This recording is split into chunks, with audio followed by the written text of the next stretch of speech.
नमस्कार, 9 की 9 खबर में आपका स्वागत। मैं राहुल ओझा आपके साथ। सूत्रों के हवाले से बड़ी खबर सामने आ रही है। बीजेपी में यूट्यूबर मनीष कश्यप शामिल होंगे।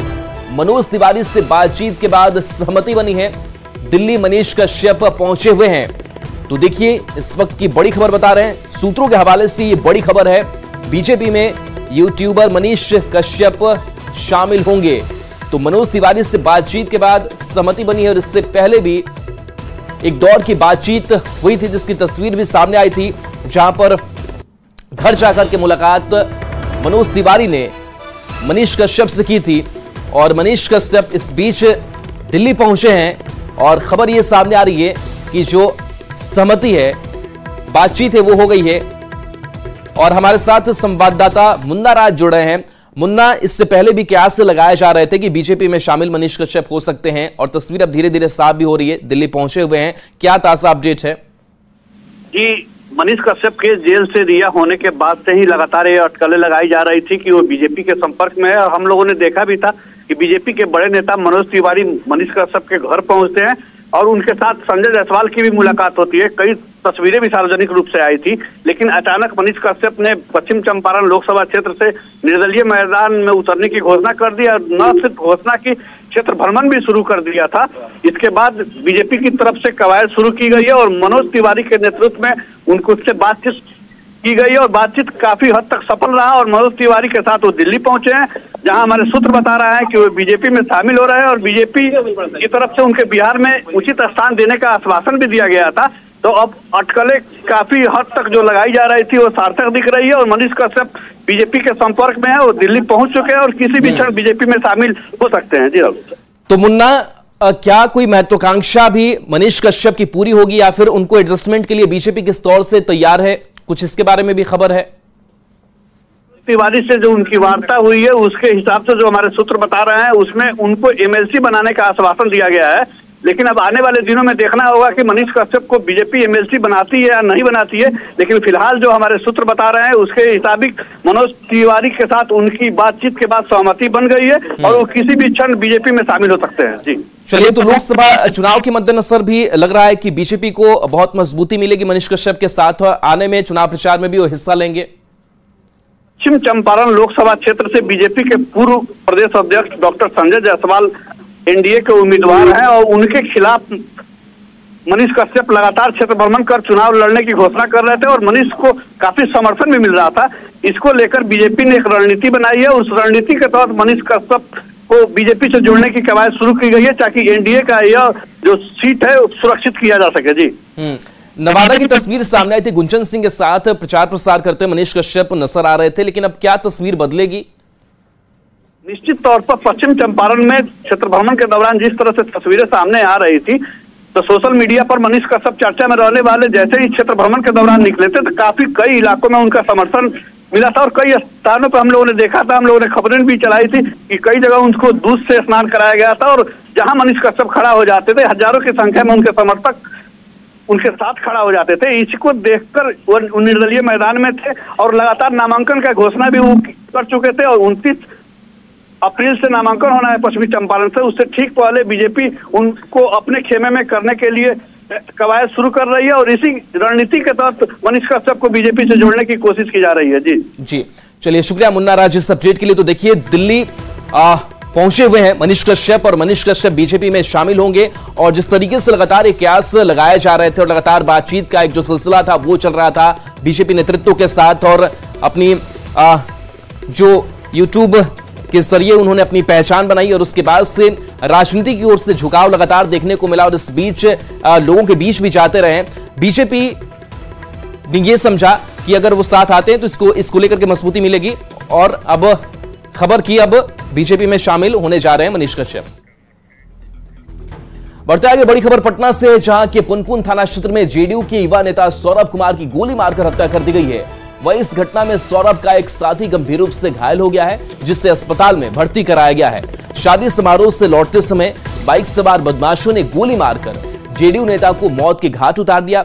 घटना के बाद ग्रामीणों और परिजनों में आक्रोश देखने को मिल रहा है। सभी ने सड़क जाम कर आरोपियों को जल्द से जल्द गिरफ्तार करने की मांग की है। पुनपुन के बढ़ैया में एक जेडीयू नेता, युवा नेता का हत्या कर दिया गया है। 3 गोलियां घेर कर मारी गई है। साथ में उसके साथ एक युवक जो घायल है उसे अस्पताल में एडमिट कराया गया है। बताया जाता है कि ये जेडीयू नेता सौरभ कुमार हैं और पुनपुन में काफी सक्रिय थे। खास करके बात की जाए तो रात लगभग 12:30 बजे शादी समारोह से लौट रहे थे, उसी दौरान घटना घटित हुई है और उसके साथ मौजूद एक और जो युवक है वो घायल है, वो अस्पताल में एडमिट है। ये सब पता चला अभी कि वो रिसेप्शन में गए थे कल रात को और वहीं अज्ञात कुछ अपराधकर्मी मोटरसाइकिल पर सवार थे, उन्हीं के द्वारा जो है फायरिंग की गई है। उसमें सौरभ कुमार जी की जो है मृत्यु हो गई। कोई घायल भी है? एक व्यक्ति है मुनमुन कुमार, वो भी घायल है, उनका इलाज अभी कंकड़बाग में चल रहा है। जो अभियुक्त है उसको जल्द से जल्द गिरफ्तारी हो और पीड़ित परिवार को जो उचित मुआवजा मिल सकता है मिले। मांग क्या है आप लोगों की? मांग है कि जल्दी अपराधी पकड़ाया जाए।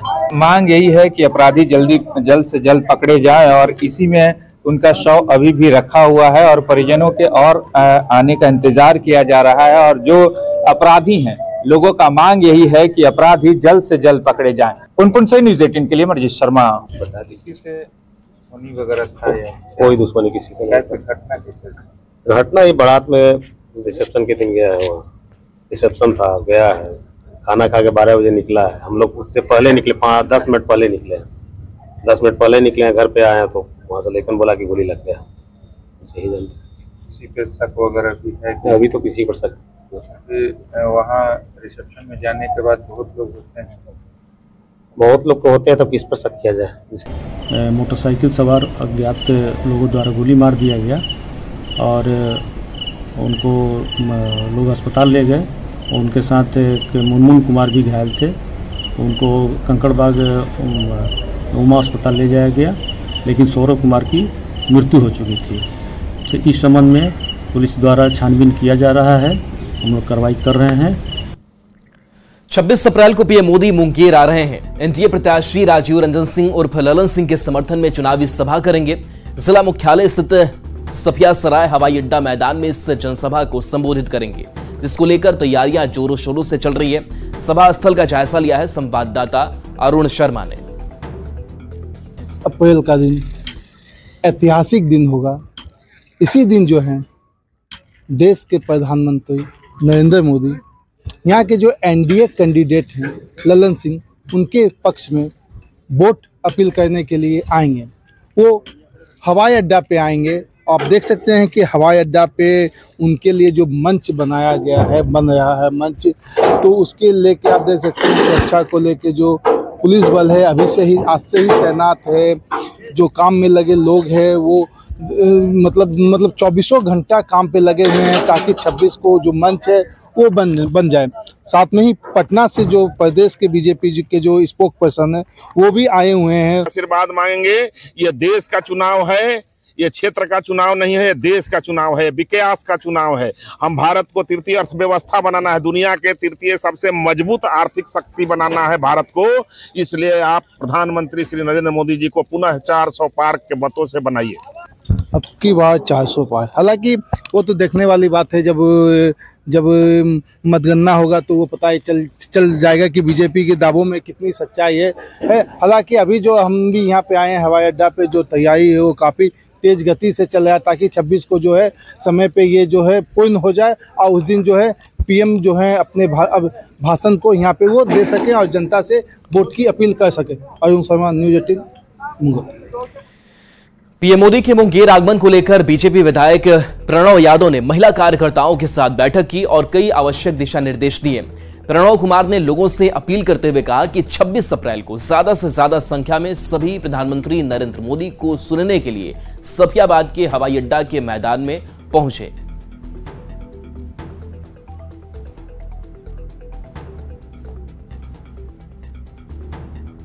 ललन सिंह है, उनको विजयी बनाने के लिए मुंगेर की इस धरती से माननीय प्रधानमंत्री जी हुंकार भरने वाले हैं। जिस तरह पिछले बार 40 में से 39 सीट जीतने का लक्ष्य हम लोग एनडीए के कार्यकर्ता रखे थे, इस बार बिहार में 40 के 40 सीट जीतने का लक्ष्य रखे हैं। बिहार में लोकसभा चुनाव को लेकर तमाम राजनीतिक पार्टियों ने अपने अपने नेताओं को चुनावी मैदान में उतार दिया है और जाति विशेष के नेताओं को उन इलाकों में भेजा जा रहा है जहां उनकी जाति के नेताओं का वोट ज्यादा है। जेडीयू ने सबसे ज्यादा अति पिछड़ा को टिकट दिया है और उन सीटों को अपने पाले में करने के लिए पार्टी के अति पिछड़ा नेताओं को मोर्चे पर लगा दिया है। इसी कड़ी में झंझारपुर से जेडीयू उम्मीदवार रामप्रीत मंडल के पक्ष में मदन सहनी को उतारा गया है, जो लगातार कैंप कर विरोधियों पर निशाना साध रहे हैं। मदन सहनी से खास बातचीत की संवाददाता आनंद अमृतराज ने। मुकेश सहनी भी कहते हैं कि भाई अति पिछड़ा के सबसे बड़े नेता हम ही हैं। देखिए, ये आप गलत पूछ रहे हैं कि झंझारपुर में अति पिछड़ा, जब जातीय गणना में ये स्पष्ट हो गया कि 36% पूरे बिहार में अति पिछड़ा है, तो स्वाभाविक रूप से झंझारपुर में भी उसी आसपास में होगा। और फिर जिस नेता का बात आप कह रहे हैं उस नेता के तो बात में कोई दम ही नहीं है। कैसे नहीं दम है भाई? वो कह रहे हैं तेजस्वी जी के साथ लगातार घूम रहे हैं। हम यही तो आपको कह रहे हैं कि तेजस्वी जी के साथ घूम रहे हैं, नहीं, तेजस्वी जी उनको घुमा रहे हैं। संकल्प दिलाया था कि जो हमको आरक्षण देगा हम गठबंधन उसी के साथ करेंगे। तो किस बिना पे, किस आधार पर उनको आरजेडी पर भरोसा हो गया? क्योंकि गठबंधन तो उनका आरजेडी से हुआ है। 15 साल तक लगातार लालू जी और राबड़ी जी मुख्यमंत्री रहे बिहार के। तो जब वो पंचायत में आरक्षण हम लोग को नहीं दिया थी, पिछड़ों को या निषाद को, उस नेता पर आप केंद्र में आपको आरक्षण देगा, कैसे आपको भरोसा हो गया? तो आखिर मुकेश सहनी आज तो है ना भाई आरजेडी के साथ, और वो कह भी रहे, दावा भी उनका कि बिहार के सबसे बड़े अति पिछड़े नेता हैं। उनके कहने से तो कुछ नहीं होगा, उसके लिए तो साबित करना होगा। और साबित तो आपको जो चुनाव का रिजल्ट आएगा 4 जून को, उस दिन हो जाएगा। जब हम बिहार का 40 सीट जीत जाएंगे तो ये साबित हो जाएगा कि वो अति पिछड़ा का नेता को छोड़ दीजिए, वो निषाद के भी नेता नहीं है। अपना आधार वगैरह है क्या? नहीं, हम लोग अभी कई जिला से, कई लोकसभा से हम आए हैं खुद, और वो भी जनसंपर्क करके हम आए हैं। हम ये नहीं कि हेलीकॉप्टर से गए हैं कहीं भाषण दे के चले आए, हम जनसंपर्क करके आए हैं और लोगों से घर पे जाके मिले हैं। सैकड़ों लोगों को एक एक गांव में जाके मिले हैं। कहीं कोई वजूद नहीं है। लोग समझ चुका है कि ये सिर्फ और सिर्फ अपने मतलब से आए हैं, अपने फायदे के लिए आए हैं। ये निषाद समाज को फायदा पहुंचाने के लिए नहीं, फायदा पूरा खुशगवार है और अच्छे वोट से हम लोग जीतेंगे। सारे लोग से आप पूछ सकते हैं। तो झंझारपुर सीट में जीत का दावा कर रहे हैं मदन सहनी और उन्होंने मुकेश सहनी पर हमला भी बोला। जाहिर सी बात है बिहार में 40 सीट पर चुनाव इस बार बेहद दिलचस्प हो गया है। सरगर्मी अभी और ऐसे ही गरमाने वाली है। कैमरामैन सुबोध के साथ आनंद अमृतराज, न्यूज 18 नेटवर्क, झंझारपुर। भागलपुर में लोकसभा के लिए 26 अप्रैल को चुनाव है। शांतिपूर्ण चुनाव कराने के लिए जिला प्रशासन और पुलिस प्रशासन काफी ज्यादा एक्टिव है। सभी वाहनों की तलाशी ली जा रही है। हथियार, शराब और कैश को लेकर पुलिस शहर के कई चौक चौराहों पर जांच अभियान चला रही है। मौके से ज्यादा जानकारी दे रहे हैं संवाददाता आशीष रंजन।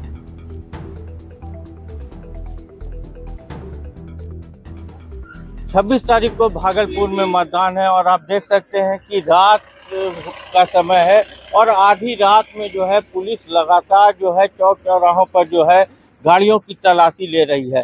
दरअसल शराब की खेप तो नहीं आ रही है, ना ही पैसे को लेकर कहीं कोई खेल चल रहा है। इसको लेकर जो है लगातार पुलिस तत्पर है और हर एक गाड़ी की जांच की जा रही है। सभी गाड़ियों का डिक्की खोलकर जो है उसका जांच किया जा रहा है। मजिस्ट्रेट साथ में है और पुलिसकर्मी के द्वारा हर एक गाड़ी की तलाशी ले जा रही है कि कहीं किसी प्रकार का कोई अवैध हथियार हो या शराब हो या कैश का जो लेन देन होता है चुनाव के दौरान, उसको तो कहीं नहीं ले जाया जा रहा है। इसको लेकर जो है लगातार पुलिस की टीम जो है जांच में जुटी हुई है। जो इलेक्शन का अभी चल रहा है प्रोसेस, उसमें तलाशी वगैरह किया जा रहा है कि कोई अवैध सामान नहीं जाए, कोई गलत तरीके से कोई कैश वगैरह नहीं जाए, है ना, और उसका मिसयूज नहीं हो इलेक्शन में। शाम में चुनाव प्रचार थमने के बाद जो है पुलिस और जो टीम है पूरी वो चौकस हो चुकी है और लगातार जो है एक तरफ होटल की जांच की गई है, वहीं अब जो है सड़कों पर जो है पुलिस लगातार जो है गाड़ियों की तलाशी ले रही है। आशीष रंजन, न्यूज 18 भागलपुर। लोकसभा चुनाव को लेकर गोपालगंज पुलिस मिशन सुरक्षा अभियान चला रही है। इसके तहत पिछले 10 दिनों में पुलिस ने 10 अवैध हथियारों को जब्त किया है। जब्त हथियार में कार्बाइन, राइफल, ऑटोमेटिक पिस्टल समेत कई अत्याधुनिक हथियार शामिल हैं। 6 से ज्यादा शातिर अपराधियों को गिरफ्तार कर जेल भेजा गया है। सुरक्षा के अंतर्गत सदर अनुमंडल में पिछले 10 दिनों में लगभग 10 हथियार बरामद किए गए हैं, जिसमें से एक कार्बाइन रही है, कुछ पिस्टल रहा है ऑटोमेटिक और कुछ देसी कट्टा रहे।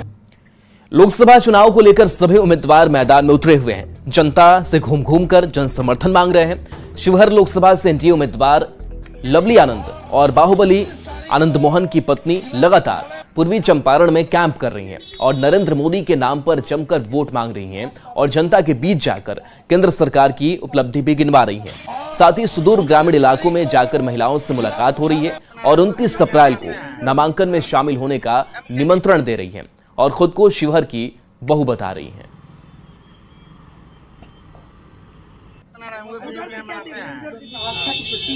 भगवान राम का वो अब जा करके ये मोदी जी के ही नेतृत्व में ये संभव हो सका है, नहीं तो आज भी राम मंदिर नहीं बनता। इससे काफ़ी लोगों में खूब खुशी है, उत्साह है और एक से एक डिसीजन भी लिए हैं देश हित में। आगे भी अच्छा डिसीजन लेगा, सब लोग साथ दीजिए। और चलिए एक ब्रेक का वक्त, जल्द वापस आते हैं।